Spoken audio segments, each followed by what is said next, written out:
Good evening, friends. Uh, Today, the last part of the webinar, we are going to start on the aegis of Bengal Library Association. Good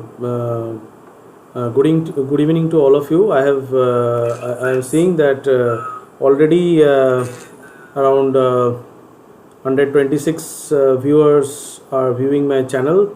Thank you, all of you, for waiting for me so eagerly. I wish all of you safe and good health in this kind of pandemic situation. So to start with, just I was today what we are going to talk is about metadata schema addition and modification. First of all, we will see that actually we are going to talk about the features which are available in DSpace, and amongst these features we will not be able to talk about all the features, but mostly we will be talking about metadata schema addition and modification, control vocabulary, maybe you know it's subject classification, control vocabulary, DDC, and all these things. We will somewhat see how to create a e-person and what is the submission workflow. We'll show some bit of access authorization, and we'll discuss about backup and restore process, which we called jointly, which we called it as a disaster recovery procedure. Apart from this, I will show you something else also in DSpace, which you must know before you work with DSpace, and before you go ahead with your configuration of DSpace, right? So let us start with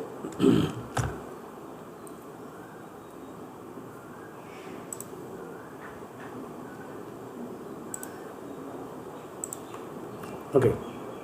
So I think all of you are able to see this screen. I just make it full screen over here.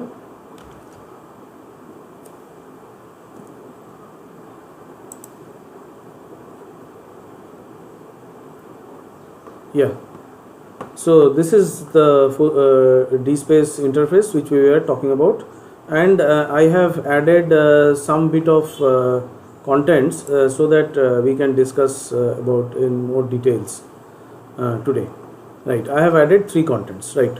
Okay, so before that I just wanted to show that we are now currently logged into DSpace.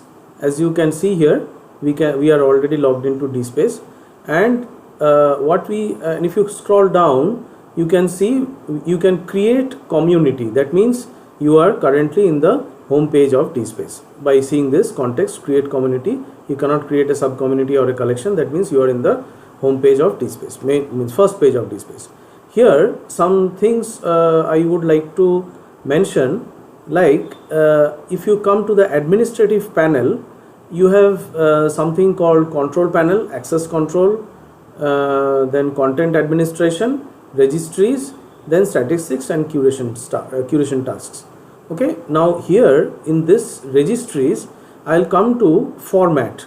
So I was in my first lecture, I was saying that there are a lot of formats in DSpace, a lot of MIME types or a lot of file types which can be accepted or which can be uploaded in DSpace. You can see the list over here, that how many types of files you can upload, right? Here you see that I just enlarge this font so you can see here a bit clearly. Here you can upload Adobe PDF, XML, text, leaving those first unknown and license and CC license and all these things. You have Adobe PDF, XML, text, HTML, CSS from Microsoft Word, XML, PowerPoint, Excel, Mark Records, JPEG, GIF, TIFF.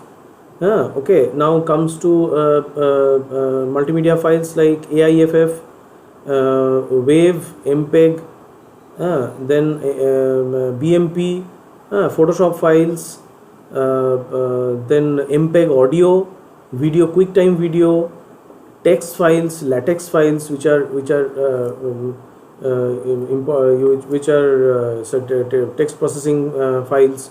Now you can upload real audio, template, document template, everything. There are a big list of files which you can, big list of file types which you can upload. Here can you upload files over, can you add contents, can you add a new file type over here? If you got a new file type, what you will do? You have got something called say SWF, which is designed by using Microsoft Macromedia Flash. So can you upload? Yes, you can upload. If you want to delete, you can delete. But what I would suggest is never delete anything which is already present in DSpace. So this is a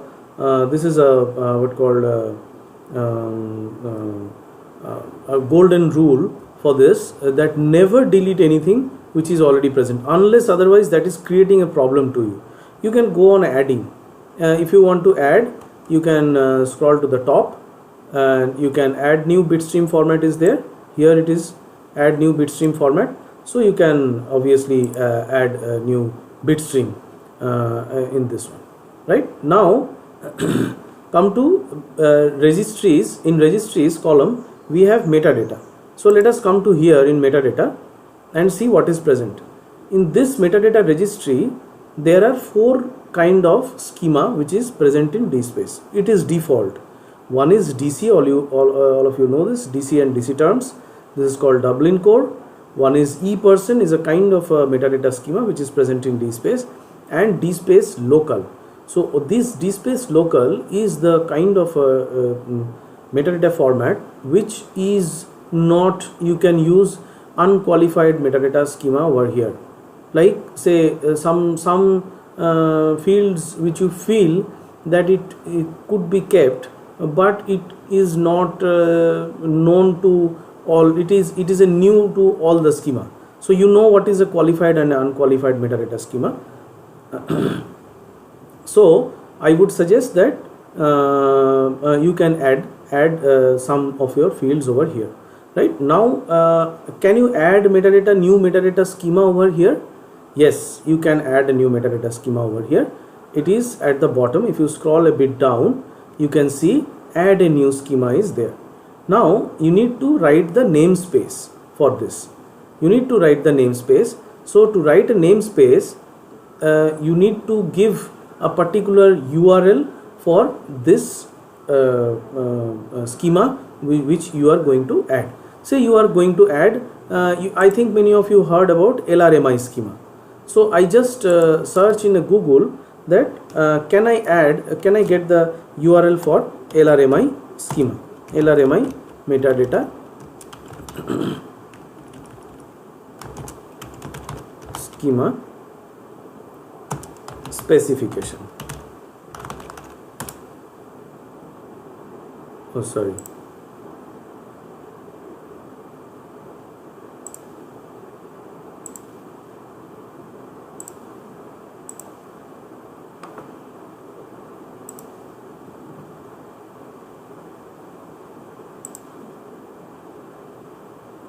Yes, so this is the if I search in Google and I found that this is the LRMI specification URL. Let me click over here. This LRMI specification URL has come. So I double click over this, right click and say copy, and I paste it in this namespace text box. Now in the name I would write LRMI, but there is everyone confuses over here that you try to write in capitals. See, all the metadata schema which are available, they are written in small letters, right? So never write capital letters in the name, so that like DC dot author, DC dot title, is it written in caps? No, you will never see that DC is written in caps. So you should always remember, here you should write in small letters. So now if I have entered this namespace and the name and I press add new schema, it is added. Yeah, there is a question. LRMI, is it different from Dublin core? Ramaswamy Kandaswamy, he is asking. Yes, it is different from Dublin core. It is a new metadata schema. There is another question. Can I, Ramaswamy Kandaswamy again is asking, can I design my own metadata schema, add it to DSpace? Yes, you can add, but that will be called as a unqualified metadata schema. Acha, okay. Okay. Now, any more questions? Let me just find out. Yes, no more questions. Karandeep Karan is asking which metadata schema set as default in DSpace. Yeah, the metadata schema initially I have shown you here, the Dublin core is the default in DSpace, right? I have added a new metadata schema called LRMI. Now you have understood. So see, this new metadata schema has added. So if I click, if I go inside, I want to go inside LRMI metadata schema, I will click over this name LRMI metadata schema. I can click over the namespace as well. It will not take me to the URL. It will take me inside the LRMI metadata schema, right? So I click over this. See, here it says that no metadata field is added. Now you can add a new metadata field over here, right? You can see the metadata schema of LRMI and you can go on adding fields, right? I will show you where I have some. I will show you somewhere something where I will add some fields. Now let us go into the DC metadata schema, Dublin core, and see what is the difference between LRMI metadata schema, which I have newly added, and DC, which was default added. Yes, there is a question from Anirban Josh. What is the difference between DC and LRMI? Better you go into the website and look for the difference. It will be explained much more clearly. I think better you go into the website and search for this. Achha, now here, if I scroll down in this DC metadata schema, you will see that already some fields are already added. And don't go with the ID that is automatically created. So it is not that it will be sorted according to the ID, or it is not sorted according to the ID. ID has been assigned as it has been created, but the metadata schema or the metadata fields are sorted according to the it is sorted alphabetically. So the advisor comes first, author comes second, editor comes third. In this way it goes on, right? Now if I want to add a new metadata schema over here, I will add, say, metadata schema has three parts. All of you know this, that one is DC or the schema name, and one is the element, that is the contributor or the title or creator or date, and the qualifier is the advisor, author, editor, illustrator, others. All these are the qualifier. So if you go to the top, if you scroll to the top, you will see that DC is already written there. DC and there is a dot. That means the schema, how to start with the schema is written already at the top. Now if I write dc.contributor.supervisor, this supervisor is not here. I am sure that supervisor is not here. So I will add a dc.contributor.supervisor. So I type here contributor, but again I am saying you, please type in small letters, not in caps. So contributor, I type contributor, dc.contributor.supervisor. You know, there is a thesis supervisor or a dissertation supervisor. So this is a supervisor. So I have added the supervisor, and in the scope note, this is a free text. Scope note is a free text. You can type in anything. So I am not typing in anything. Contributor.supervisor. So the first is the schema name, which is already present here. Then is the element, a contributor, then the supervisor. So these fields are already added, and I say add new metadata field. So this new metadata field is added, and let us go, and there is a notice which comes at the top. It says that metadata field successfully added. So now you are sure that metadata field is added. Now let us see where it has been added. So see, this is the metadata field which has been added with the ID of 133. So please don't go with those IDs.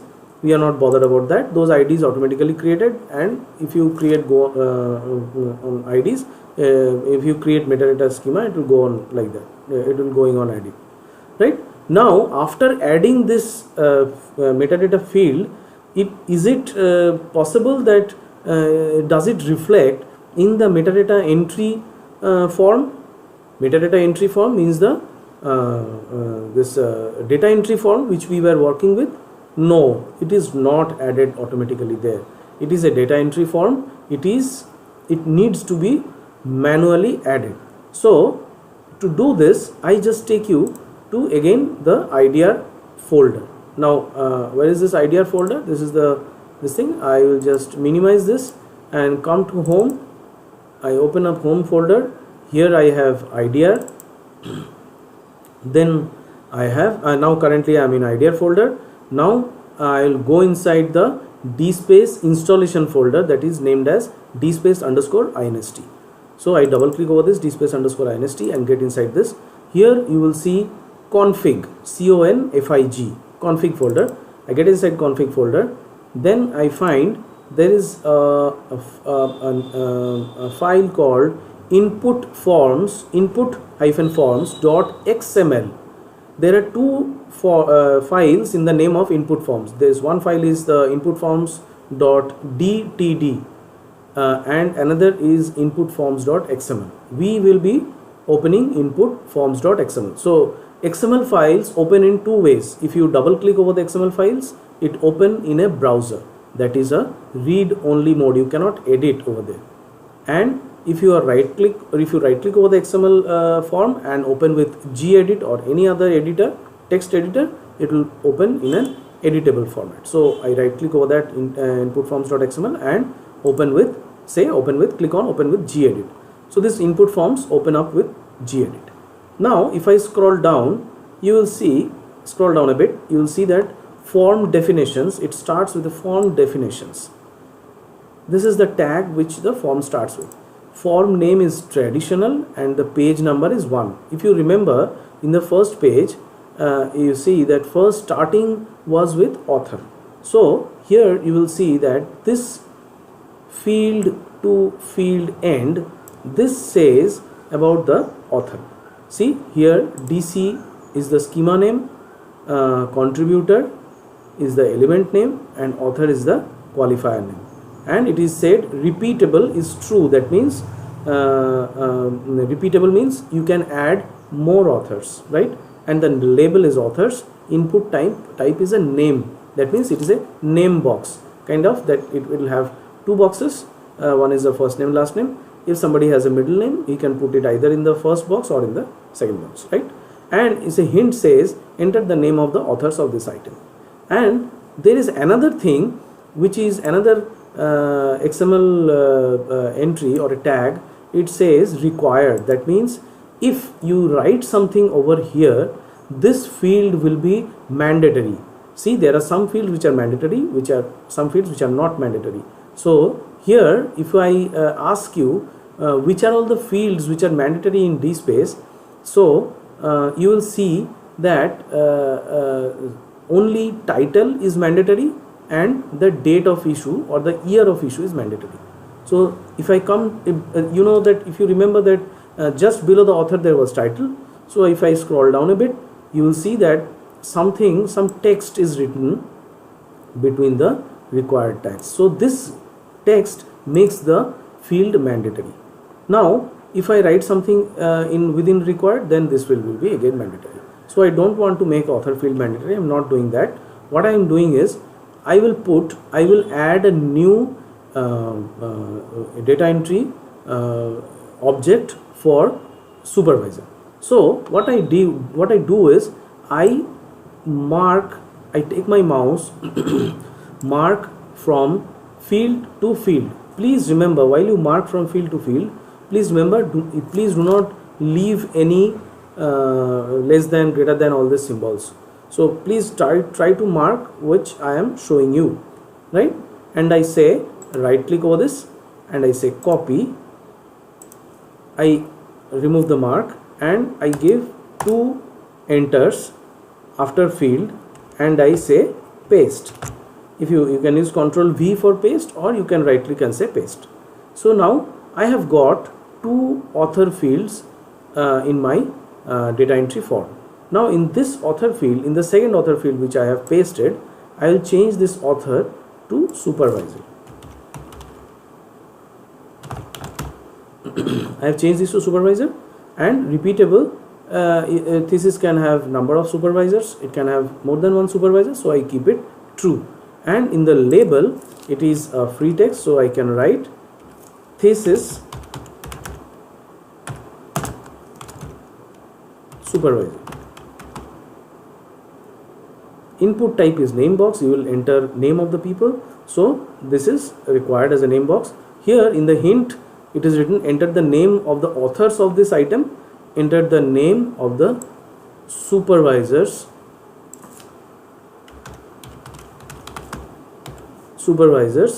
of this thesis, right? I enter this one, and the next step is to save. As you know, I save this. Now as I have changed one important thing in the config file, so I need to stop the Tomcat and restart it. So I come here, I was in IDR folder, and I will say /,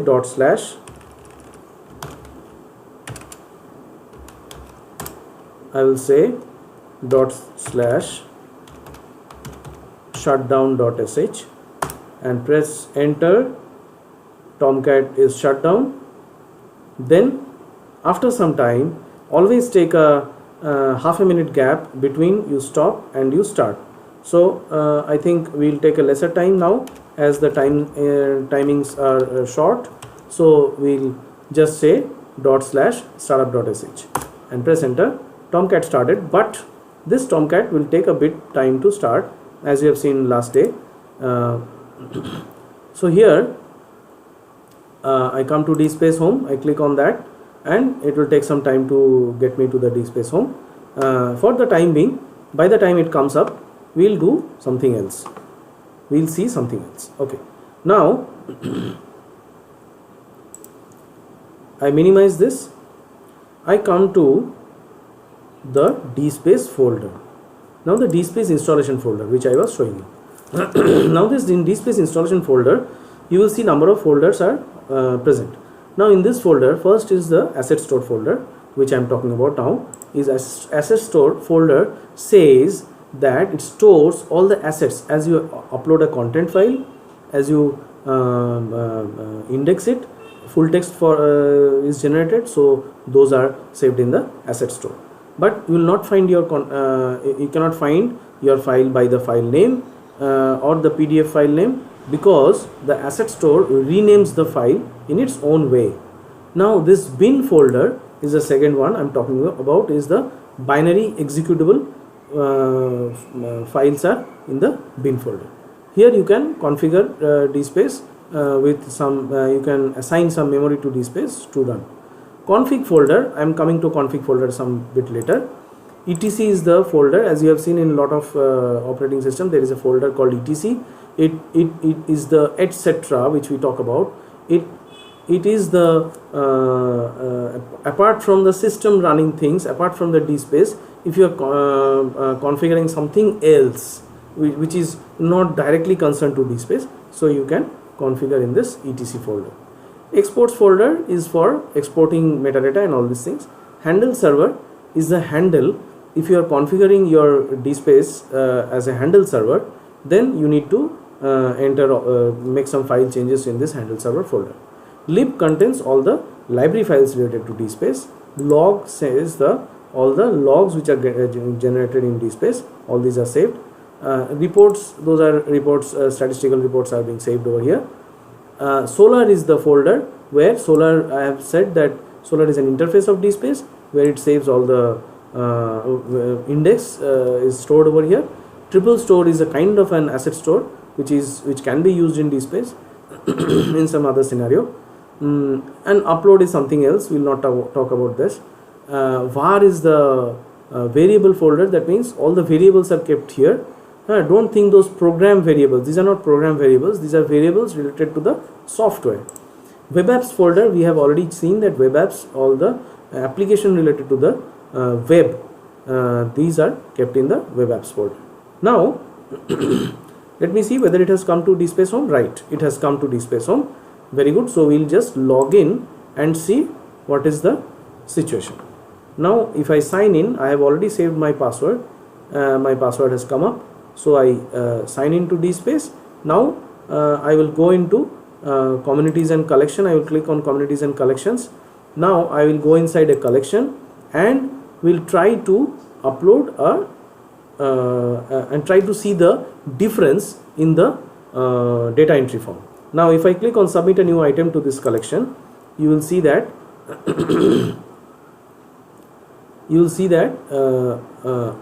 this item submission form has come up. In this item submission form, you will see authors, then the thesis supervisor. Do you remember thesis supervisor? I have entered. In this thesis supervisor, you can enter the name of the supervisors of your thesis which you are uploading, right? So this is the way you can make changes in the data entry form. Now you can make another change in this data entry form. I just go to this presentation which I have here.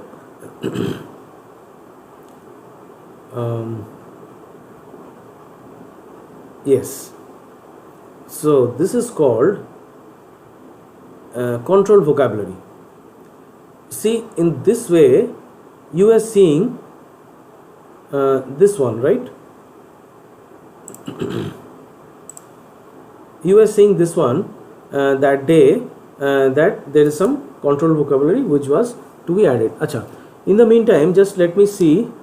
Yeah, he is saying that Ramaswamy is saying that please increase the font size, sir. Up to I can increase. I cannot increase the size of the text files which I am showing. That just listen to me. If you install DSpace, you can then see in here. In DSpace, provide alternative feature to shut down graphical interface instead of command base. Karandeep Karan is asking, in DSpace provide alternative feature to shut down Tomcat in graphical interface instead of command base. Sir, this is Linux. You need to work with command base. It is just running something is /shutdown and /startup. I don't think that it will make much of a effort or much of understanding in this. Anything else? Question has come up.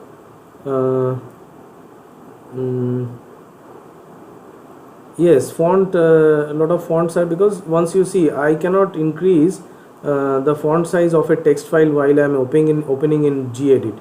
You cannot see this. You stop and see once this is over. You can see. Ramaswamy is again asking, is it possible to blend two metadata schema into single schema in DSpace? Is it possible in Greenstone? Sir, you need to check in Greenstone, but in DSpace it is not possible. Yes, you can. Blending means, I did not get you. How do you explain blending? It is already blending. It's blended in DSpace only. So whether you are using LRMI, whether you are using DC, everything is getting blended in this input forms.xml, right? If I can made you understand that. Can I add metadata schema to AV material like NewsML or IPTC? Metadata, yes, you can add new metadata schema for those. You need to find a good metadata schema for those kind of files. Yeah. Yeah. Okay. Now let us go into this one and see. This metadata schema is implemented using control vocabulary. So you have seen that control vocabulary that day. I just increase the font over here so that many of you can see this. I think it is visible now. Now the steps, DDC implementation steps. So see, what we see here is SRSC. SRSC is a kind of a subject classification. SRSC is the subject classification which is research subject classification, which is a default present in DSpace.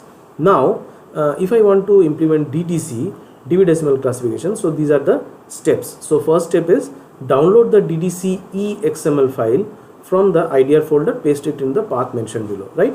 So this ddce.xml file, why we asked to download this file? Because from NDL project we have created this file for our use.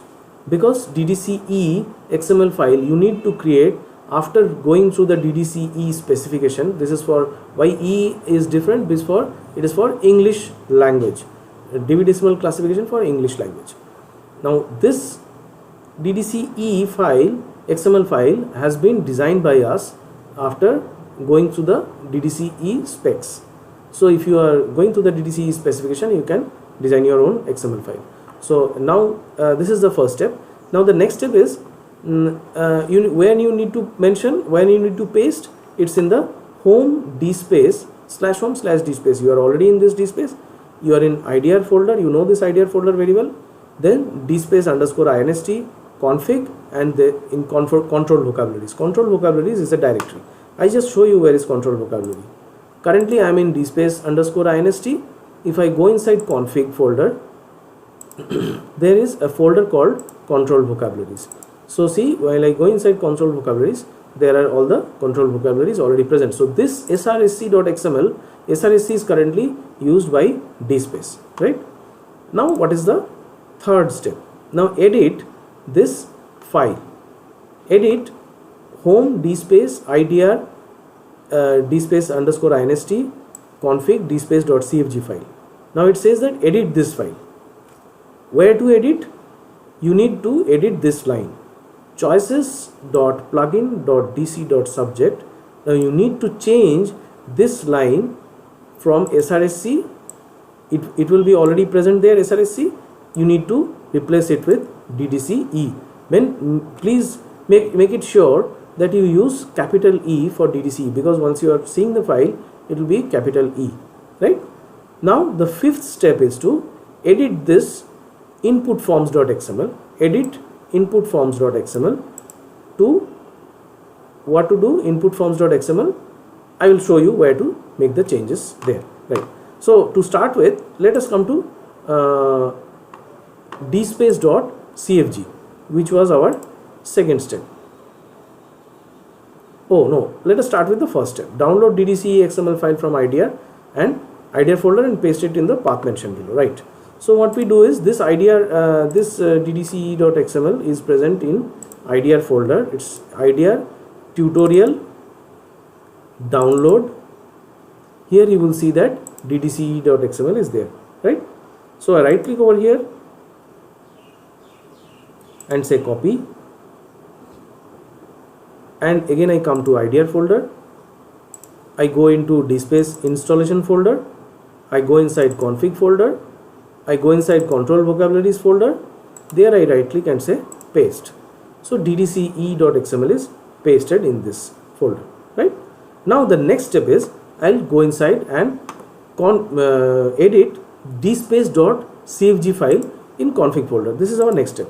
So this says that next step is I need to edit this. Third step is saying it's the dspace.cfg file which I need to edit.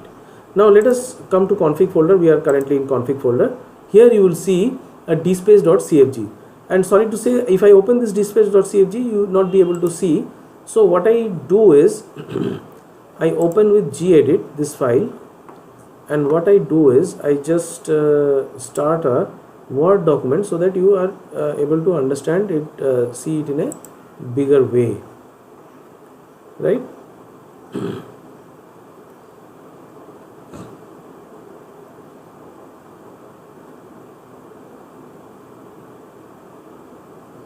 No, this is Excel file which has been opened. What I do is I open Word. Where is that? This one.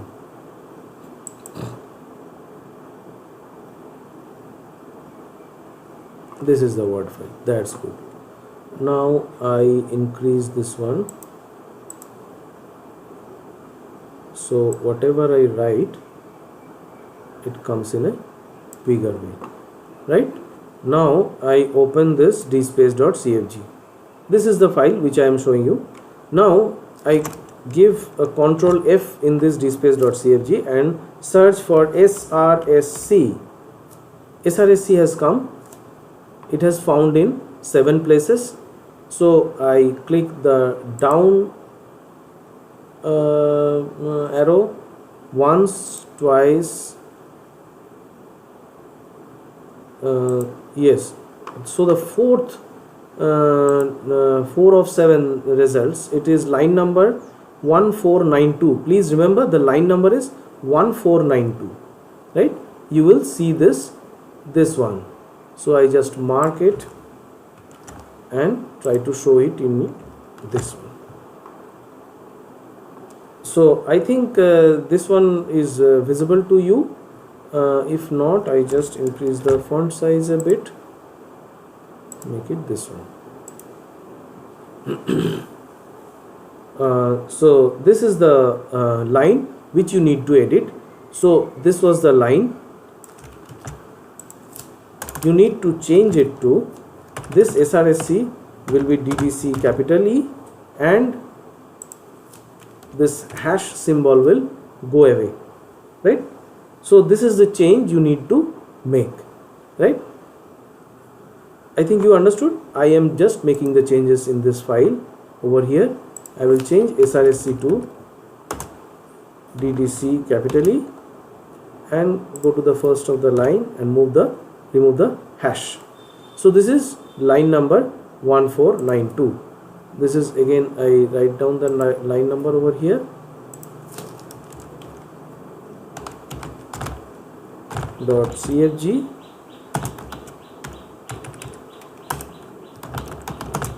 line number 1492.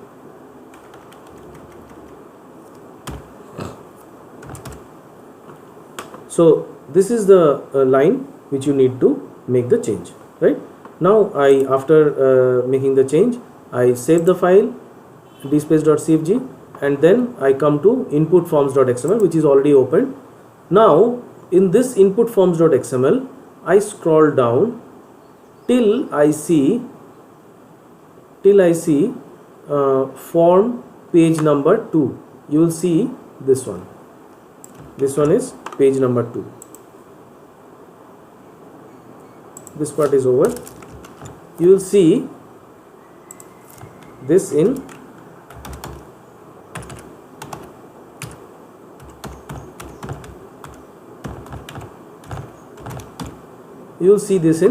input forms.xml file.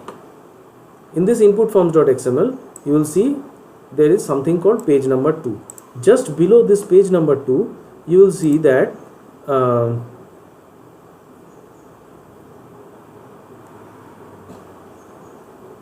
it starts with a field and there is subject classification. As you remember, in the second page, it starts with a subject classification, which we have already seen. Now in this subject classification, in this vocabulary, I just in this subject classification, I think you know this, in this vocabulary is SRSC is written. I just again copy this one and show you here. This vocabulary SRSC is written, SRSC. So if you want to change this, you need to change this line, only this line, nothing else. You need to change this to DDC capital E. This you need to do, right? So after this, I also change over here. Let me just change this, C capital E, and save. Now 2 changes. So what I have done, I have made changes in dspace.cfg and I have made changes in input.forms.xml, and I have copied the file in the correct place. Now our last part, which is last but not the least, it is to shut down and start up Tomcat. So I shut down Tomcat and I start up the Tomcat, right? Okay. Now, so I have started up the Tomcat, and let us see by this time this subject classification will be coming. If you remember my last this thing, or if you have seen what are the subject classification DSpace default gives you, if you remember the screen, you will see in DDC it will be a different screen, and you will DSpace will come up with show you a different scheme, and at the top it will be written DDC E, right? Now let us see whether it comes.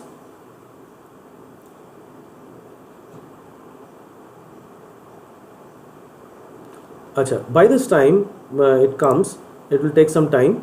Let us again continue our earlier discussion.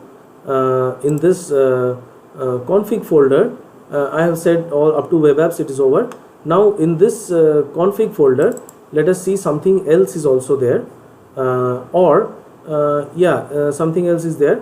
But before that, let me show you in dspace.cfg, right? So dspace.cfg is a very important file which needs to be understood by each and every one of you before you go into dspace installation and all these things.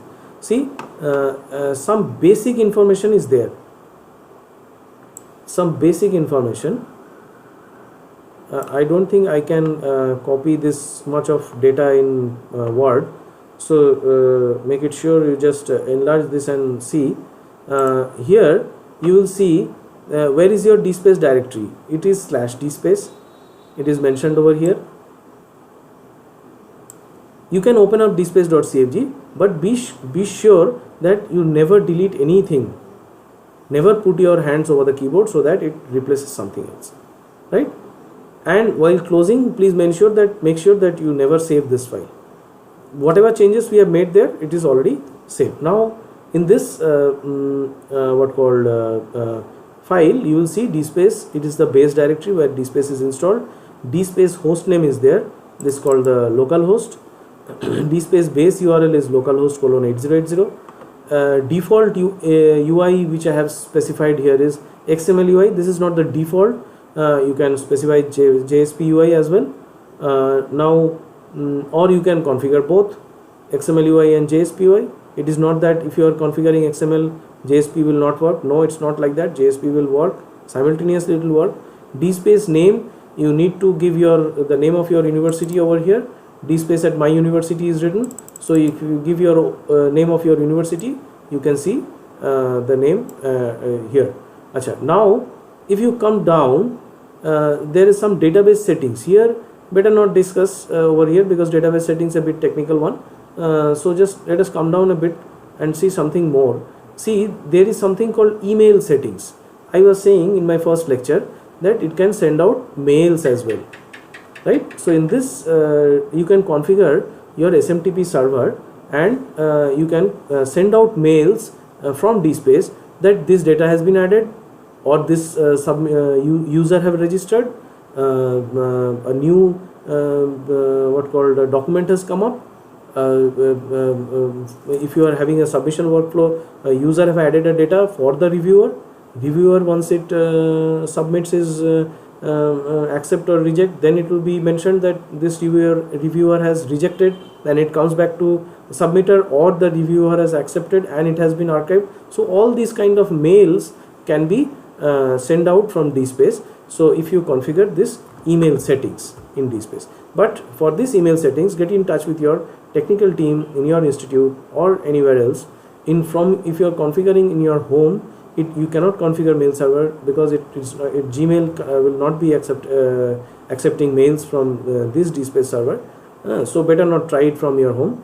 Once you are in your institute or in university, wherever you are in, you can configure your mail server. Get in touch with your technical team so that they can support. Okay, now let us come to the dspace home. Yeah, it has come. Again we will log in. We clicked on login. We have signed into dspace.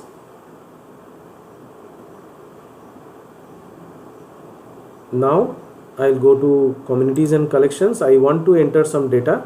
I am going into a collection to submit a new item. I click on submit a new item to this collection.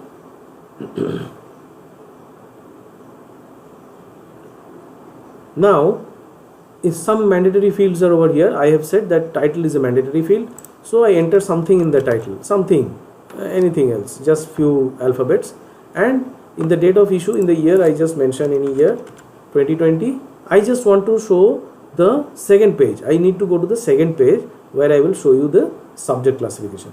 So I come down and I say next. So in this subject keywords, you can enter the subject keywords as I have said, and it also you can click on subject categories. So while I click over here subject categories, this filter subject is coming up. Let us see what is coming up. So this DDC has come up over here. As you know that we have configured the DDC. Now this DDC is divided, as you I think you are already, those who are familiar with DDC, you will know all these fields. And say I click on 300 social sciences, I click on say political science, I click on systems of governments and states. You will see that in this you may have a question that you are not seeing all the fields over here, right? I think you may have. So if you come to the right side of this white window, right bottom corner, you will see that there is a once you take your mouse pointer to this place, you will see that there is a place where you can enlarge it, you can increase it. So if you take this, click this and take it down, you will see that it increases. So now you can see this, and you can say the political process. I click on this. So this is the thing which comes up here. I just show you in a bigger way over here. See, it comes up in this way. DDC : then 300 is equal to social sciences, : 320 political science, then 2 colons, then 324 the political process, right? So it comes up in this way, right? So if you are adding any other subject classification of your choice, you can do it in the same way. It's not that it's only for DDC, you can do it in the same way, right? Now this part is over. Now we have understood how to design a data entry form and how to add a new subject classification into DSpace, right? Now what I will show you is, now let us go to this one and see how to create a e-person.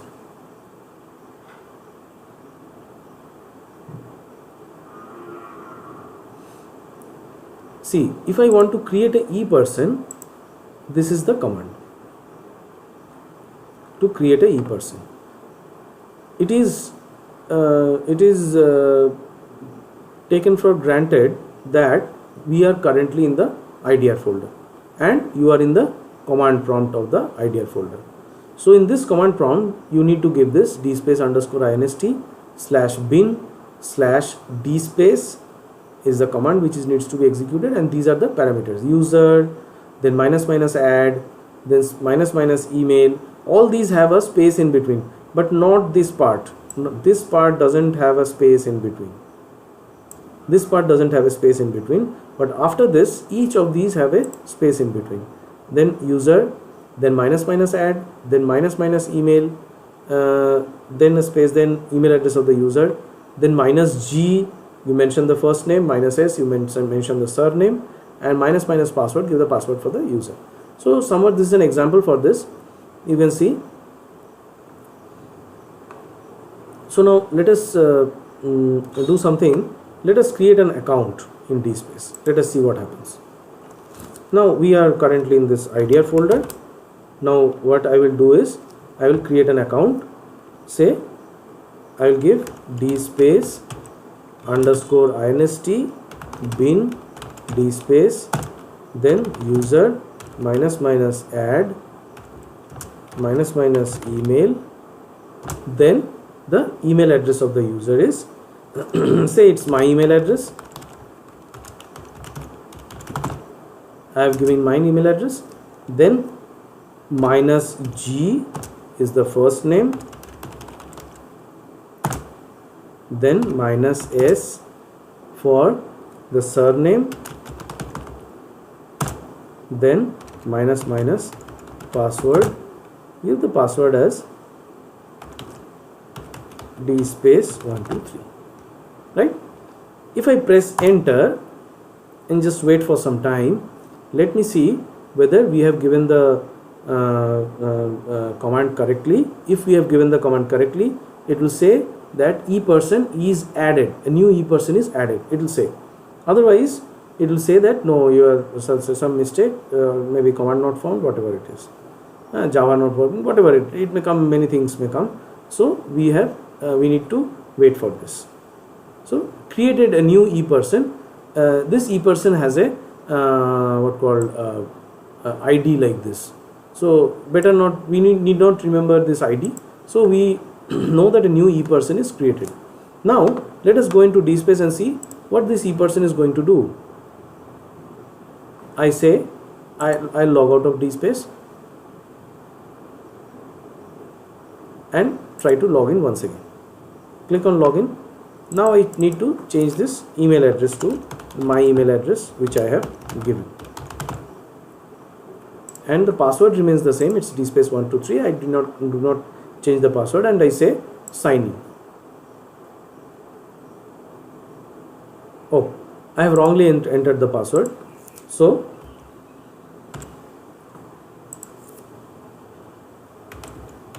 it said that the password is wrong. Now again I am signing in. So I have signed into DSpace. Now what can I do? Can I add new documents into DSpace? Can I go to communities and collections? Yes, I can go into communities and collections. I go into a collection. I am inside this collection, so I will be able to add new contents. No, I cannot add any contents from this user ID. So please remember that once you add a user to DSpace, it is not that he will be able to add content. So this is only a user you are adding. You are not adding a administrator, right? So to add an administrator, there is a command called create administrator in DSpace.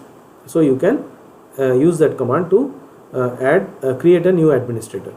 Okay, but to add a user, this is the commands. But user cannot add documents into DSpace. Yes, it can add. You need to give a user a special privilege to that to add documents, right? Now let us see. Let us create any other ePerson.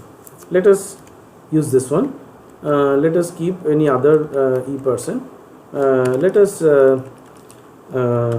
create a account for Mr. Sujan Saha, who has been helping us a lot to conduct this webinar. So Sujan, I forgot your mail address, so forgive me. I'm just writing sujan.saha@gmail.com. I'm giving this email address. I enter and the account is being created. Acha. So just let me answer some more questions. Ramaswamy is again asking, thank you sir for being so much attentive in this. Is it possible to add bulk list of users in DSpace? It is possible to add, but you need to do some scripting in bash scripting so that you can add users, right? Amit Roy is asking, sir, how to add more depth in subject in this DTC subject? I mean more than 324. Yes, you can add more than 324. There are some decimal points as well. So you need to edit this ddce.xml file to add this one, right? Okay, now Karandeep Karan is asking, what software support nsi.xml vocabulary control? Does software support NSI XML vocabulary control? Yes, it will support. It will support. Acha, okay. Okay, fine. Acha, this one. Okay. So now let us going on. Okay. Now, as this, you know that this user is added. Now it is sujan.saha@gmail.com. Now I will log into the admin once again, right? So I log out of this account currently and I log into admin@DSpace. Now, now before going to this, let us see the PowerPoint presentation. I have added a ePerson, so this part is over. I just no,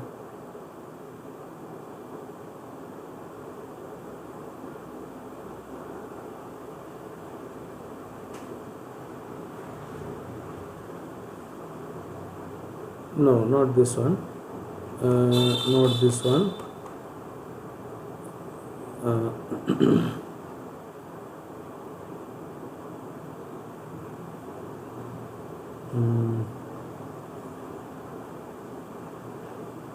No. Here it is not there. In this this thing, it is not there. It is there, but collection. If I add someone as a submitter, it is not here. Okay, fine. I just show you. so in this one, so first need to understand where it is. Where we are going to add documents. So we are going to add documents in a collection, right? So now we go into a collection. In this collection, our collection is 2019-2020. So once we are in a collection, see on the right side of this one collection, we will see in the context menu, we will find edit collection. Edit collection in the context menu. So if you click on this edit collection, this collection metadata forms will be collection, this thing, your metadata page will come up. Here you will see assign roles. There are 4 tabs. One is edit metadata, one is assign roles, one is content source, one is curate. So I will click on assign roles. If you click on assign roles, this page comes up. Here you will see you can make someone a collection administrator, like this way. You can mention make someone collection submitter. You can give a default read access. You can give accept reject step. You can give accept reject edit metadata step, or only edit metadata step, right? So now in this one, I will give Sujan Saha a submitter. I will make Sujan Saha as a submitter. So now I will come to this submitter line, and to the right side of this I will find create. So I click on create. Now if I am in this page, so I click on ePeople. I click on ePeople to see the list of ePeople I currently have. So one is the DSpace admin, as you know, and other 2 users I have created, right? So in this collection, Sujan Saha can be made the submitter. As you have seen, I have logged in to DSpace using my email address, but I did not find any place to add a item to this collection. I did not find that link, so I cannot submit item to the DSpace. But the same thing will happen with Sujan Saha, as he is the same user. So now I want to make Sujan Saha the submitter or the data entry operator for a particular collection. So I add Sujan Saha and I come down and I say save. So the group was edited successfully. This has come up, this notice has come up. Okay, now once you scroll down, you will see submitters. There is one collection. In this collection, a person with this ID can submit. So better not remember that ID. I am not able to, I will not see that which ID it is. So now to show you, demonstrate it in a different way, I just there is in Firefox, I just have a private window kind of a thing. So if I open a private window, nothing will be saved over here, and you can see I can log in as a different user, right? So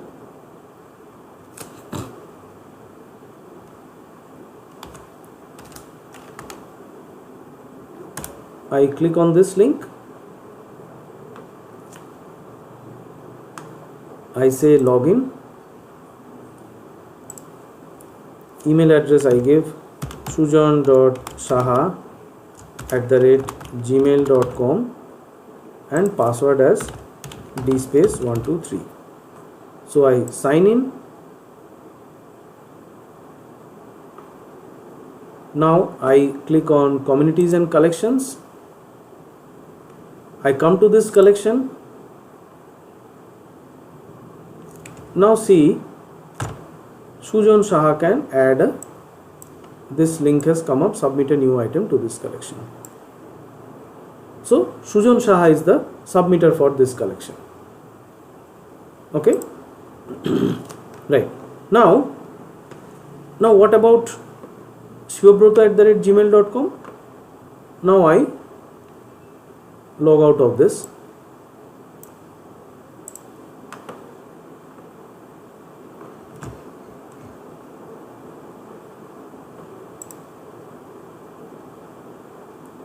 Log out of this. See, in this admin, again in this page which I was earlier in, there is a accept reject step, and none of the users are being assigned a accept reject step or accept reject edit metadata step. So I just click on accept reject step, and the way which I have made Sujan Saha as a submitter, I will make shivabroto@gmail.com as a reviewer. So I have come to this page. I have clicked on ePeople. Now I found that Shivabroto Banerjee is already there. So I click on the add button to the right side of Shivabroto Banerjee at shivabroto@gmail.com and come to the bottom and say save. So you see that this accept reject step says that this one is added as a accept reject step. So my suggestion would be, I would request all of you, as I have shown that you can add someone as a submitter, and the user who was not able to add documents or add metadata or add items to the DSpace, now he or she could add. But I would request all of you to try this one and try to see what are the what is a submitter and what is a reviewer. So who is a submitter and who is a reviewer, what are the functionalities of a submitter and what are the functionalities of a reviewer, and give feedback to me, right? You can give me feedback in my mail address, or you can ask your feedback to Sujan, or maybe Dr. Chando. Both of them can forward it to me, right? It is your assignment to do this and see. But here there is a keyword. The keyword is, you need to, while you are logged in as a reviewer, you need to look for the submissions page. You need to look for the submissions page. I am repeating, you need to look for the submissions page. So please go to submissions page and see the submissions which are currently submitted by submitter. There you can go for an accept or reject metadata, right? So this is an assignment to you. So I would again give answer to some questions. So one of them is it possible, Ramaswamy is asking, is it possible to assign roles to library staff to edit metadata for all collections instead of one collection as you have demonstrated? Yes, all collections you can do. It cannot be done in one go. You need to assign submitter or reviewer to each of these collections. It is not that in one go you can do it. No, right? So you have seen that I have gone to that particular collection and I have said edit collection, right? Subir Das is asking, how could we add our own metadata, and how? Own metadata means, I did not get you. I think I have answered. You can add your own metadata schema in the schema folder, as I have answered earlier. Ramaswamy, ePeople is equal to library staff or faculty members who submit or review or add bitstream in DSpace. ePeople can be anyone. ePeople can be outsourced staff whom you have assigned to submit documents, or ePeople can be your library staff. ePeople can be a faculty staff, faculty members, those who have uploading documents, and the reviewer can be you. so that you can moderate those uploads, right? Okay. Now anything else? Okay. Yeah, okay. I think I have answered. Okay. Acha, Namrata Dobaria is asking, could we get the link of the installation as last session told? Yes, you can get the link. You can go to my YouTube channel. You can come to this what called BLA MOOCs page. You can see my URL, which is already there. It has been mentioned. So just talk to Mr. Sujan Shah. You can get the links, right? Okay. Ambikesh Unial is asking, one of e-people can be made as admin. Yes, one of the e-people can be made as admin of a particular collection, can be made of a particular what called community, can be made of a particular sub community, whatever it is, right? Okay. So this is fine. So we have made you understood. You have some questions. I have also answered. Okay, now let us proceed with something else. I just come to the presentation and I will show you what are the steps to restrict, as I have told that day, that you can DSpace, while you add metadata or add an item to DSpace, it asks you whether you grant license fully, like whether you are granting license for distribution. Yes, you are granting license for distribution, but that is for like this means it will be distributed freely, means it is not that it will be, there will be some restriction over some items and there will be not restriction, there will be no restriction. Nobody is who needs it is not that somebody needs to log into DSpace and see your content. It's not like that. If you have installed DSpace, if you have used DSpace, you will see that nobody needs to log in and see the items. Anybody who is any Tom, Dick and Harry can see your contents, right? So now comes the user authorization. Now let us come to this user authorization. Acha, okay, just show me the show you the steps. Let me this is I have made this thing here. In this presentation it says that communities in DSpace. So first you come to this community, then the sub community, then the collection where your files are stored. Now it has the recent submissions. It will see that this is the file which we are currently dealing with. This is the file, introduction to PDF programming, right? So this is the file. Now after clicking the file, you will get to this item view page. Now all these are to be done being an admin. I mentioned you all these are to be done being an admin, right? So if I am an admin, then only I can see this item submission. Now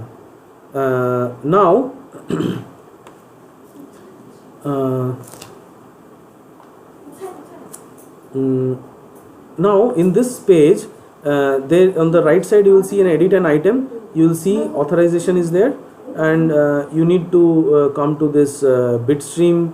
What called in the bitstream you need to restrict the contents, right?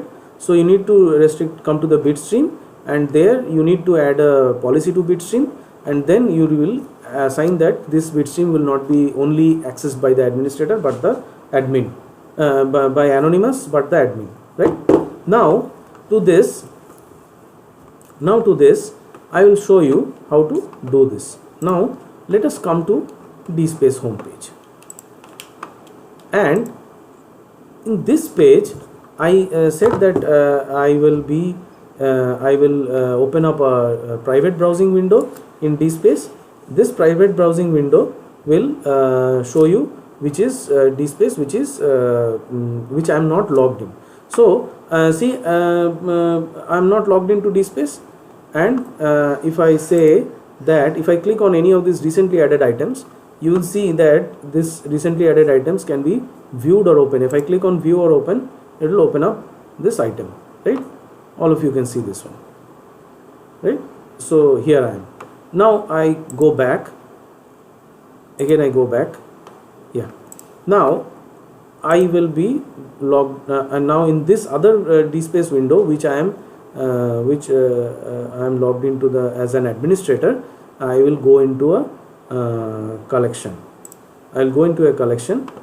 I go inside this collection. I have only one collection to go inside. So in this collection there are 3 items which I have added. Now let us go into this one. Financial management is this is just all.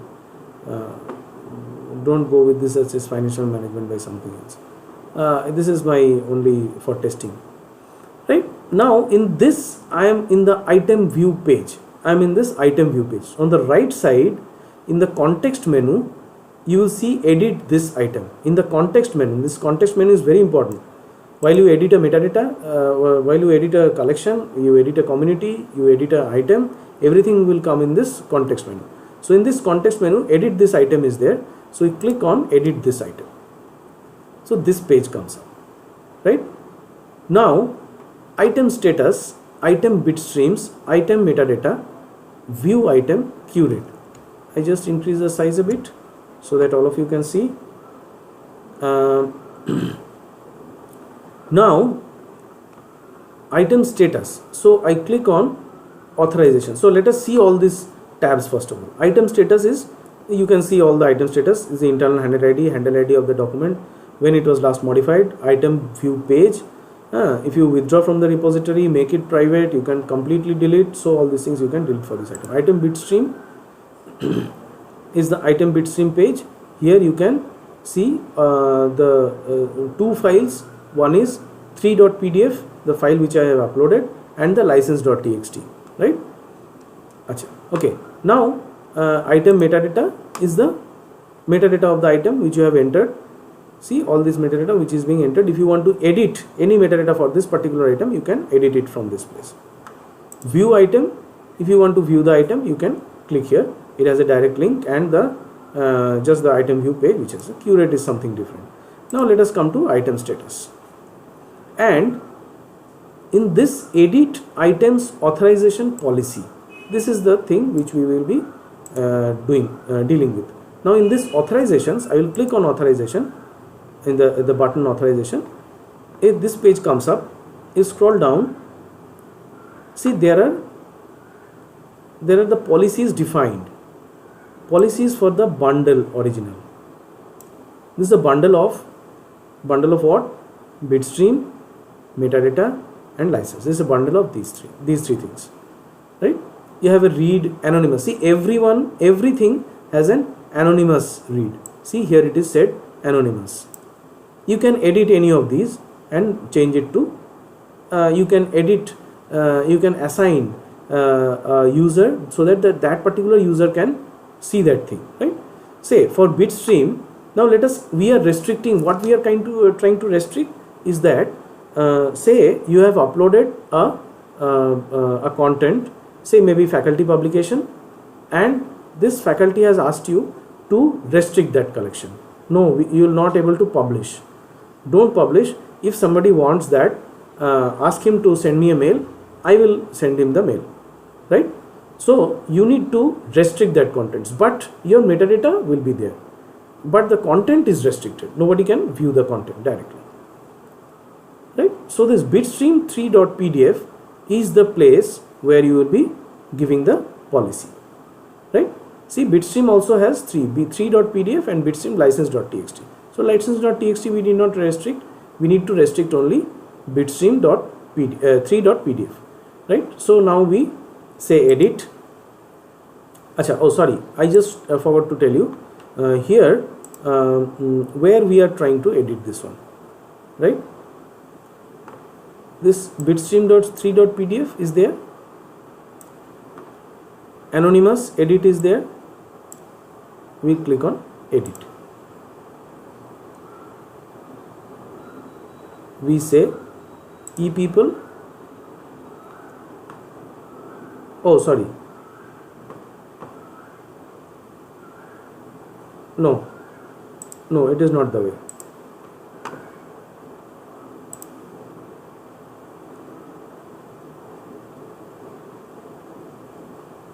let us see the presentation first. Yes, we need to click on read. We need to click on read, right? So we need to click on this read. Sorry, just my mistake. This one is the line. Just below it you will see read. Click on read. You come to this page. Yes, select the action. I want to read, but here it is said that select a group. It's called anonymous group. I change this anonymous to administrator. So the administrator can only view, right? So I click on administrator and I say save. I say save. So now the policy was edited successfully. Now I come to this DSpace home and I try to see this financial management.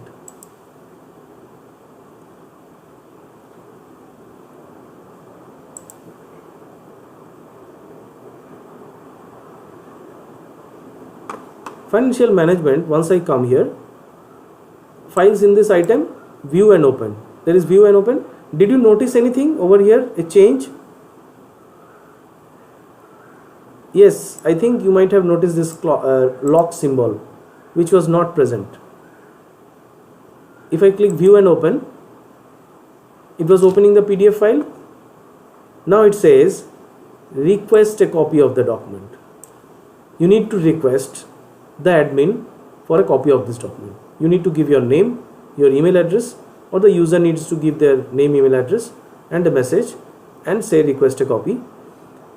Again, this page will work only if your mail is configured in DSpace. This will not work if your mail is not configured, right? If the mail is configured, then it will work, right? Now I have put a restriction to this document. Now let us see other pages. This BLA report which was already added, see this lock symbol is missing, and if you click on view open, it will automatically open the PDF file as it is opening. It is opening the PDF file. Now, so this is the way you restrict a content from accessing, right? Okay. Now let us have some questions.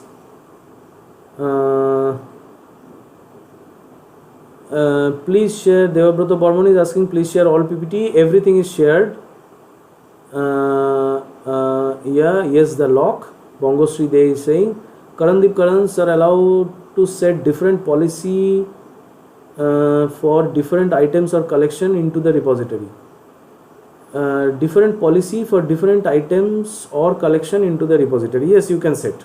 You can set different type of policies. You can play with DSpace.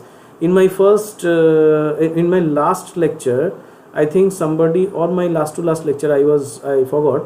Somebody has asked me that which is better, Greenstone or DSpace. So if you make friends with DSpace, DSpace is good. If you make friends with Greenstone, it is also good. So whichever you use, both are good, both are powerful. Yes, there is some bit of feature difference in each of these, right? So Greenstone and DSpace, what I have answered was, is there any difference between your school friend and a college friend? Yes, there are some feature differences, right? So if you understand those feature differences, then it is fine. Both are your friends. You have made friends in your school level with your school friends, in your college level with your college friends, right? So you need to make friends with the softwares, right? Now let me go up. Can we make a content available only for viewing, not for downloading by the users? Yes, you can do this. You need to put a viewer to DSpace. Currently the default viewer for this thing is pdfviewer.js is the file. You can put other viewers which can restrict the download. You need to code it by yourself. It is not configured. It's not a feature, or it's not it cannot be changed from the front end.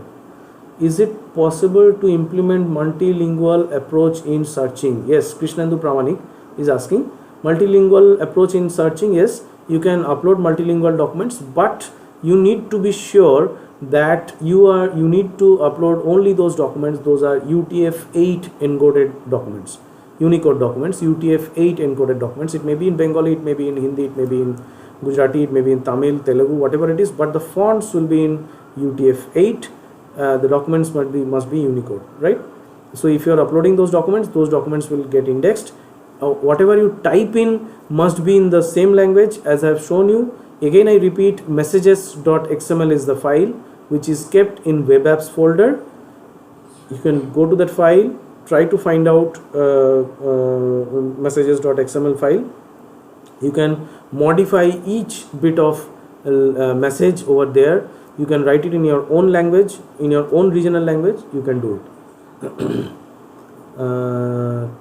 Devarati Bhattacharya is asking, can we upload teachers study material? Yes madam, this is for study material only. You can upload any materials of your choice. Sangram Haldar is asking, can I add more than one controlled vocabulary in DSpace? For subject classification, no. For any other thing, see, controlled vocabulary. What is a controlled vocabulary? Just if I ask you what's the controlled vocabulary, say like while typing, if you have employed 5 or 6 data entry operators and 5 or 6 of them are entering, one of them is entering physics as PHY, some of them are entering physics as PHY SICS, somebody of them is entering physics in capital, somebody of them are entering physics in PHY 3 are in capital. So all these will be saved as different subjects. So you control the vocabulary, means you are having a control over the words they are using, right? You are having a control over the vocabulary of words they are using. So you design something, you will design a pull down menu, you will design a combo box, you design something else so that they need not type, they just select from there. So that is called a control vocabulary. I think I have answered my question correctly. Karandeep Karan is asking, does the software support metadata crosswalk? Yes, it supports.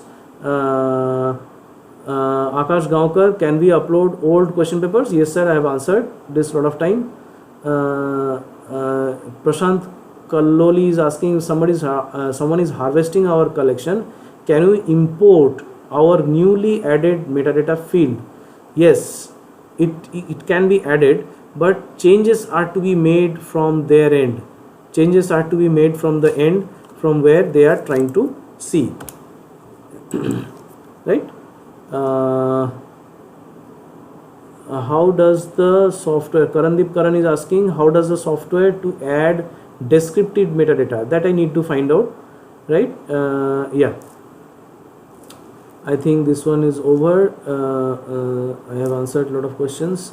Let me see, somebody else is also questioning how to put DSpace repository on web through college website. You need to publish, just talk to your technical team. Govind Yadav is asking how to put DSpace repository on web through college website. Just talk to your technical team over there. They just put it up. There's nothing else. Mohanji is asking, can we set password for downloading content? Yes, you can set password for downloading content. You can apart from content, yes, you can, like if you assign someone, it will be asking password. It was earlier version of DSpace used to ask for password, but now what they say is, they say that you ask for a content. Like likewise I've shown you this. This is called the word is, the exact terminology is, just tell you, that is called request a copy. That's called a request a copy. So you need to go to request a copy option, not this thing to download. Acha,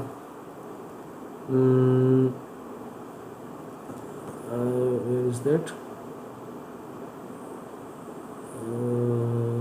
Acha.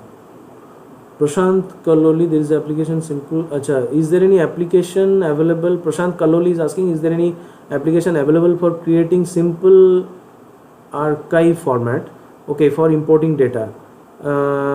Yes, just please note, this is for all. This is a very good question he has asked, Prashant Kalloli. There is an application available to convert your CSV to SIP. I will just talk regarding SIP. What is an SIP? This is called SAF builder, SAF builder. I just write it down over this. This is called SAF builder. Wait. This is called SAF builder. Just search in the net for SAF builder. You will see that it converts your CSV to SIP.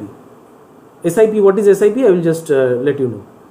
For all. Achha, who is responsible? Devashish Bera is asking who is responsible for the uploaded file in DSpace, submitter or author for license. Responsible is always the admin. Nobody else is responsible. Responsible is always the admin. See, in a college or in university, if you are studying, if you do some nuisance to outside people, responsible will be your director. So first the director will get a letter. Then you will be charged from the director. That's a different thing. But responsible will be the director. So admin is always responsible. Prashant Kalloli, is there any application available? Achha, yeah, I have said this. Anupam Chanda, can I upload ebooks which are freely available in the internet? Yes, you can upload. You can give a URL link to the what called PDF file which is present. You may not download or may not upload the ebooks, but you can give a URL link to that directly to that PDF as well. You can do that way. Ajay Kamble, Dr. Ajay Kamble, is there any help manual which can show us how to add email server to DSpace? There is no such help manual. You can go to DSpace manual where it says that what things are to be added.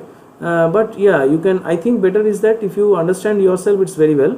Otherwise, better talk to the technical team in your institute that they can help you in a better way. Okay. Achha. How to enable embargo features in DSpace? Sangram Haldar is asking. Embargo features. There are something changes. Embargo needs to be done. Okay. I did not find time today, but if I find time in any other future, or again BLA feel that again I can come before you, then I will surely remember this and let you know that what is and how embargo can be enabled. Mohanji is asking which PDF file support by DSpace, because some PDF viewer is there. Yes, viewer is there, but there is no such restriction on the type of PDF file. Any PDF file is supported. Mangesh Ghodke is asking, can we get statistics of the users, hits or name of the user section wise? Yes, you can get the statistics. You need to implement the statistics. Otherwise, you can use Google Statistics. That's also very good to use. Olumide, he's asking, can we assign ePerson to a community? Can we assign ePerson to a community having series of collections rather than adding the ePerson to the collection one by one? Can we assign, let me just understand, can we assign ePerson to a community having series of collections rather than adding ePerson to the collection? Yes sir, you can do it. You can do it. You need to assign that ePerson an administrator. Then the ePerson can directly add documents. That's all. But their item submission workflow, if you are going through item submission workflow, a submitter is there, reviewer is there, all these things, it may not be done. But a submitter is actually assigned to a particular collection. A submitter cannot be assigned to a particular community because community doesn't allow you to submit documents. Yes, you can make a ePerson as an admin to this community, right? Achha. Now, Prashant Kaloli, any Windows OS, is there any SAF builder like application? Yes, it is in Windows OS, it is in Linux as well. You can just look for it. Okay, just let me finish this up and then I will come to I will answer some more questions. Very good that you are engaged in this kind of a tutorial. I am also feeling very proud of myself that I am talking to all of you live. Maybe I am not able to listen to your voice, but still I can listen to your I can give answer to your queries. This is a very good session. Thank you Dr. Chando and thank you Chujan for holding this session. Okay, now let us come to the last part of this. Let us come to this one. that backup procedures, right? Now let me come to this. Yes, backup procedure says that see, there are, if you can see this, yes. So in this backup procedure, I have divided backup into 4 parts. Each of them you can say as a backup, or you can say as a batch processing, right? Now one is the first way to take a backup of. First is the asset store. As you know that asset store saves all your contents, so you copy the asset store. Next you copy the database. Database means the database is hosted in PostgreSQL, so you copy the database. Then you copy the dspace folder, because dspace folder, why it is required? Some settings you have made, some settings to the input forms.xml you have made, some interface changes you have made, so all these things are to be copied. So grossly I can say the whole dspace, because asset store is included in that whole dspace folder or dspace installation folder, and the database. Database means which is the database which is hosted in the PostgreSQL, right? Now this is the first way to take a backup. This is a pure backup, which I say, right? Now the second is archival information package. This is called AIP. This is a second kind of a backup. Simple archival format, which sometime back somebody was asking of a simple archival format. This is called SIP. And the bibliographic formats means it is using a bibliographic transformation engine called BTE. It can transform CSV file. Say you have a CSV file where you have entry for all the ebooks. Like sometime back, Dr. Anupam Chando, probably from Assam Don Bosco, if I am not wrong. Anupam is from Assam Don Bosco. So he was asking that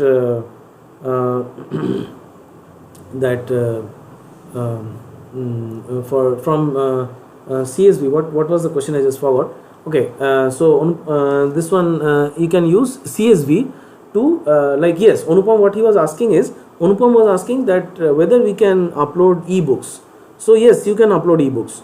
Means say you have the links to the ebooks.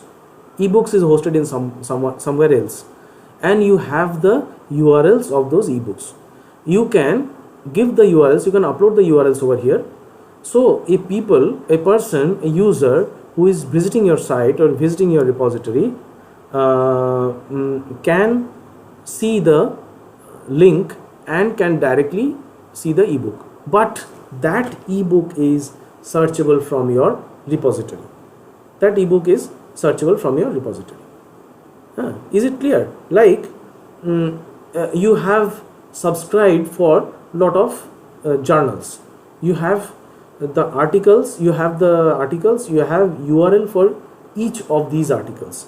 Now what you do, you design a metadata and you put the URL of that article in a CSV file. You upload the CSV file into DSpace, it is metadata will be ready. Or what you can do is, you can generate a SIP from this CSV and upload into DSpace. So what you have, you need not save the ebooks in your repository, but what you do is you save the URLs. So if a user is visiting your site, he will be searching for that particular ebook. He finally will get a link to that particular ebook. Is it clear? Now I am left with two formats more. One is AIP, one is SIP. Now what is an AIP, what is an SIP? This archival information package, as it says, is archive. So it is a kind of a package kind of a thing which packages every collection community item, each and every community collection item.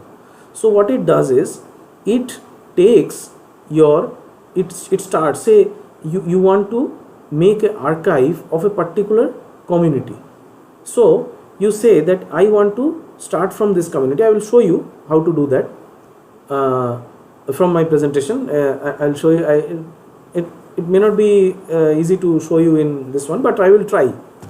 So this will start from a particular community. Sorry. So this will start from a particular community. So this community, what it does is, it will take what AIP will do is take the particular community, then the collection, then the or maybe if there are some sub communities under this community, the collection, then the items. So all these will be stored in DSpace. So if you have contents as well, it will be saving the contents in an archive. It will be in a tar.gz. It will be an archival format, right? Now this is what called a AIP. Now what is SIP? SIP will also store your contents, but SIP will not store the informations of the particular community. It will store all the items. It will store only the items. So from CSV, as I was telling, that from CSV you are transferring to SIP. So all the items will be transferred to SIP, not that the collection or community information is transferred, right? So you need to understand that this the difference between an AIP and SIP. So grossly, what is the difference? AIP will take all the community, collection, sub-community and items information, but SIP will store only the items, right? Now if I come down, see, this is the way you copy the following folders in external storage. This is a pure backup thing: asset store, config, web apps. These are the things you need to copy. But what I suggest is you copy the whole DSpace folder along with asset store, right? Now apart from this, what you need to do is copy the database dump. Database dump, why we say it's a dump? It's a dump of all the metadata present in the database, right? So what you need to do, log into DSpace, open up the terminal in DSpace and run this command, where it will take the dump of the database from Postgres, right? Okay, now I come to the next slide of AIP or SIP. AIP. So this is exporting or importing. Means exporting and importing means export from DSpace, and importing means importing into DSpace. So it is not the context of ourselves, but it is the context of the DSpace. So you need to understand, while I export, I take out from DSpace, and while I import, that means I am getting into the DSpace. So this is the command, and we use packager over here as a command, and these are the parameters.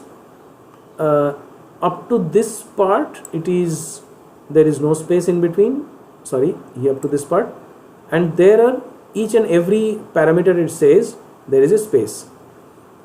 Handle ID of a collection or a community, this I will show you later on. After this I finish, let me finish this, I will tell you.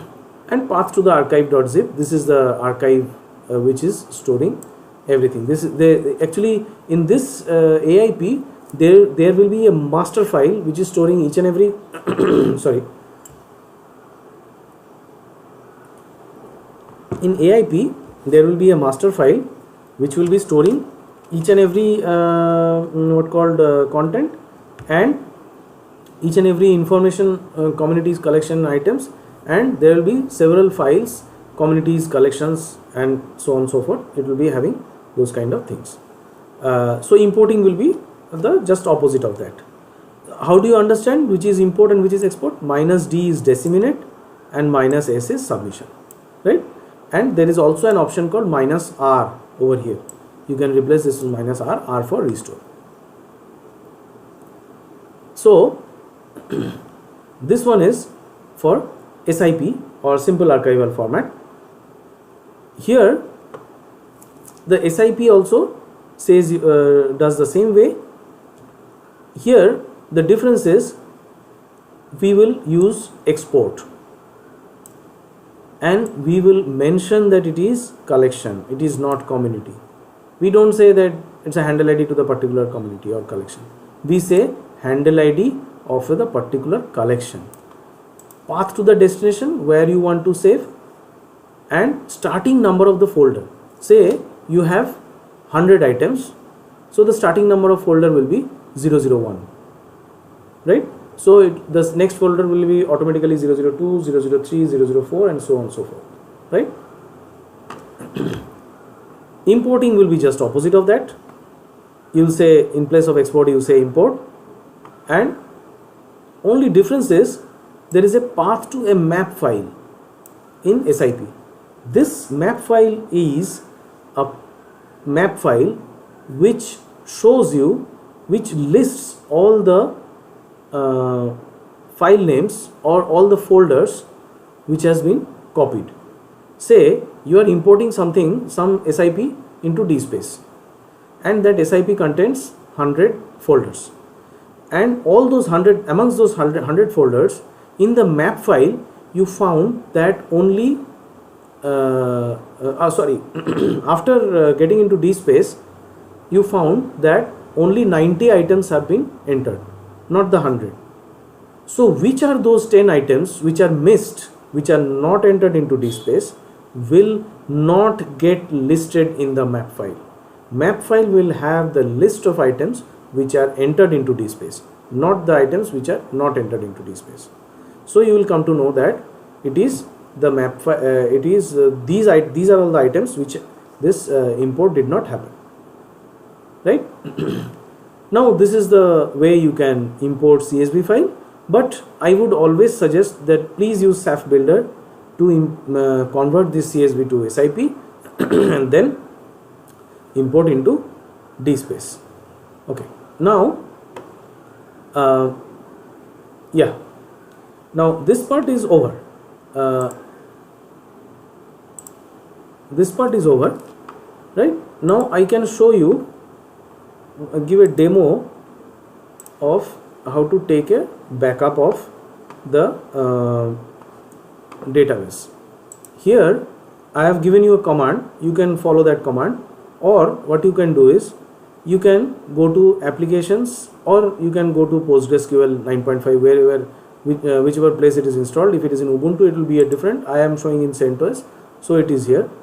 So here you go, this open up, and here you double click, give the password dspace123, and here 3 databases were created. So this is the database which I am currently working upon. I will right click over this database and give a backup. Now I give a file name, the format may be custom, maybe tar, maybe plain, whatever it is. So make it tar, or maybe custom is fine. So give a file name, and it will dump your data into a file name, which again you create a database, and there is a place where you can restore. Right click and say restore. It will take a file from this one, and it will be restoring your what called things, right? Okay, now thank you. So I just finished all these things. Now let us come back to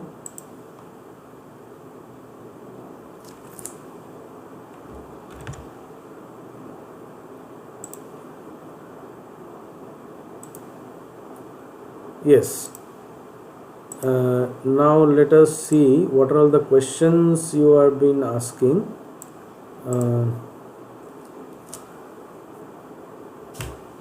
Can we, the Dr. Meeramani N, can we upload the speeches, videos of famous personalities? Yes, you can upload. If you have a space in your repository, you can upload videos, speeches. Maybe it's an audio file, maybe it is a video file. It can be uploaded.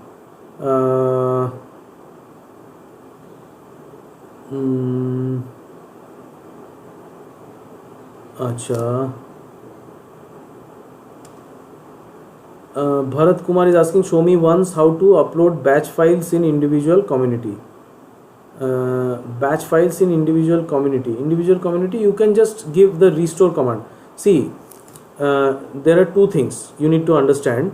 One is, once you upload or once you take a backup and then restore, you need to understand that these two places you need to have the same metadata registry. You need to have the same metadata schema in these two places, right?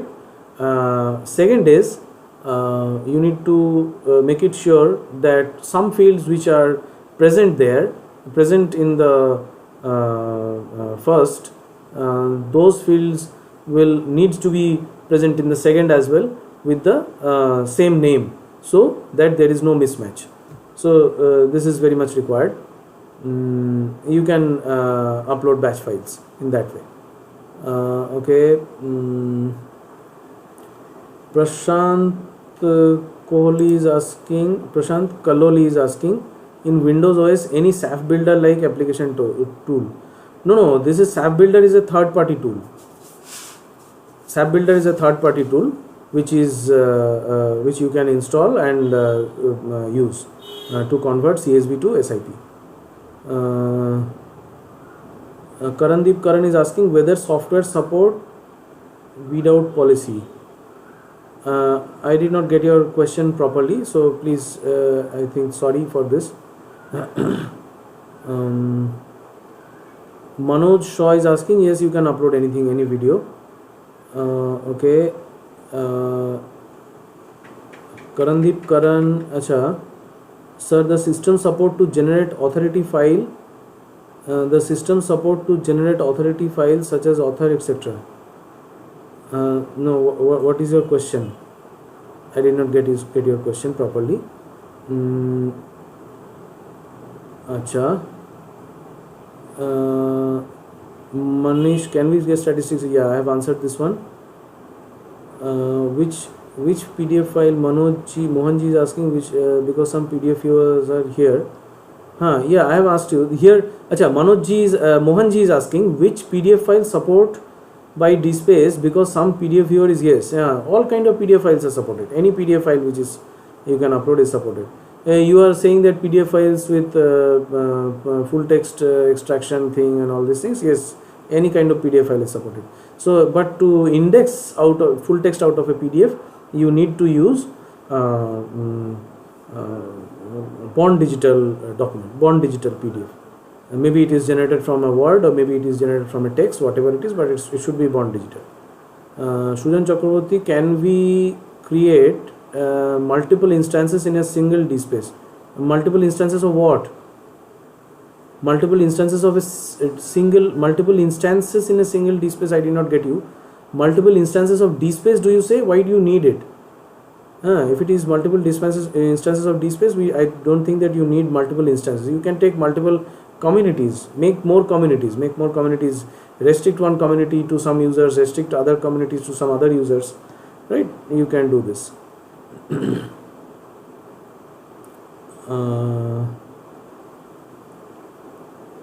Acha, now let me see some new question whether it has come.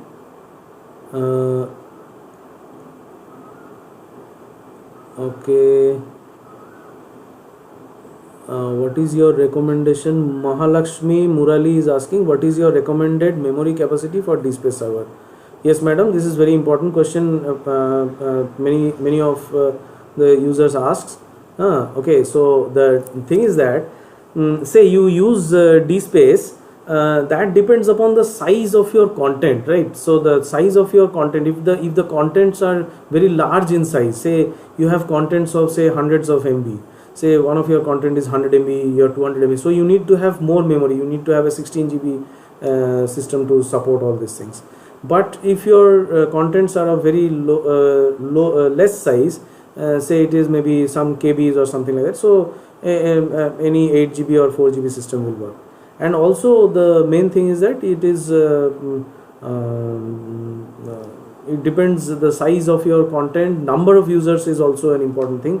At a time many users are connected, so you need to see that if many users are connected to your system, it will be better that you use a bit higher configuration of hardware, right?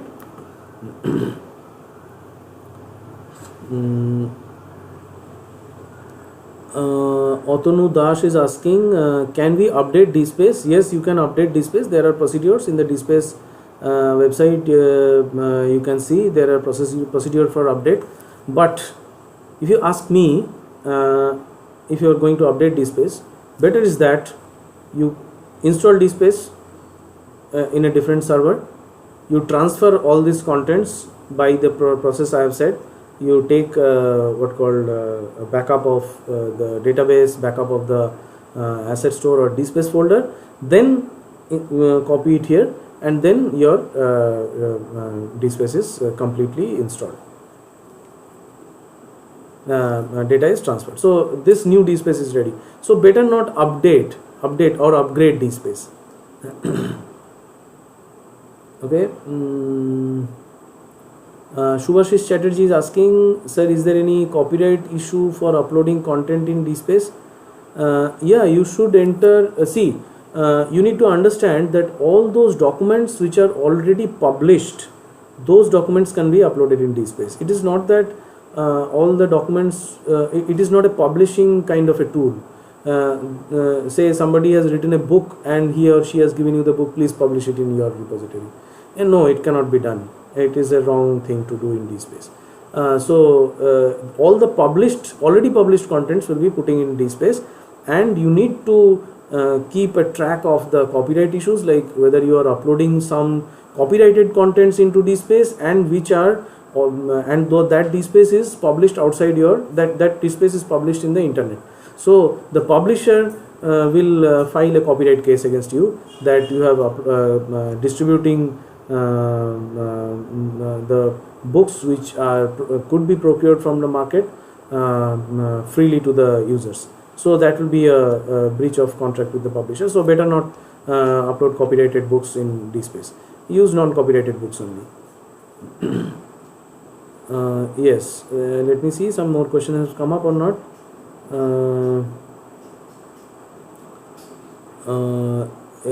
Yes, Shujan is saying that you mail.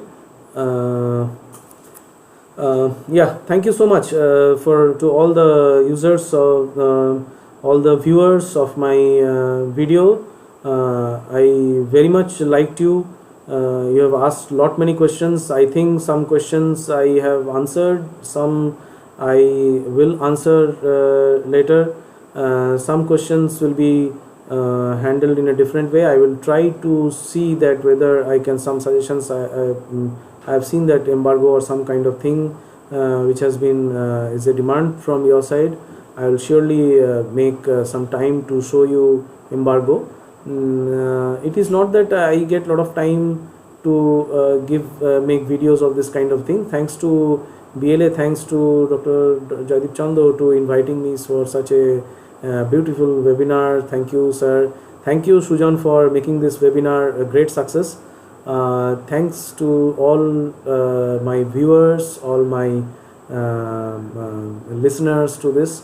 I think I have given you, or I have made you understand those things. But last but not the least, I would say that please do understand what you are doing, what you want, and then do. See, every solution to your problem is with Google Search.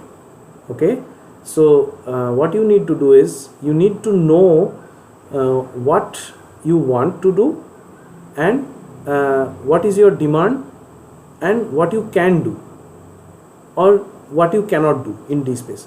So I think better you understand in this way that what are the features which are available in DSpace and what you want to do.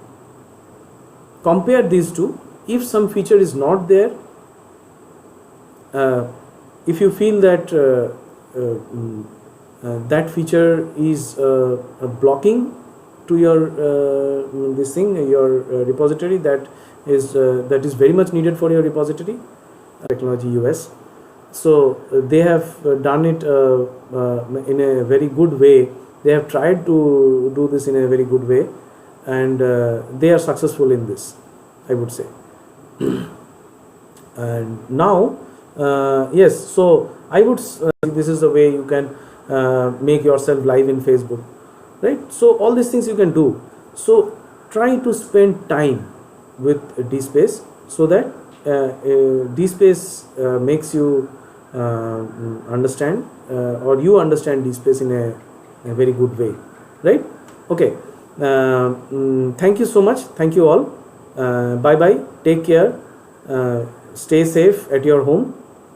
Take care. Bye.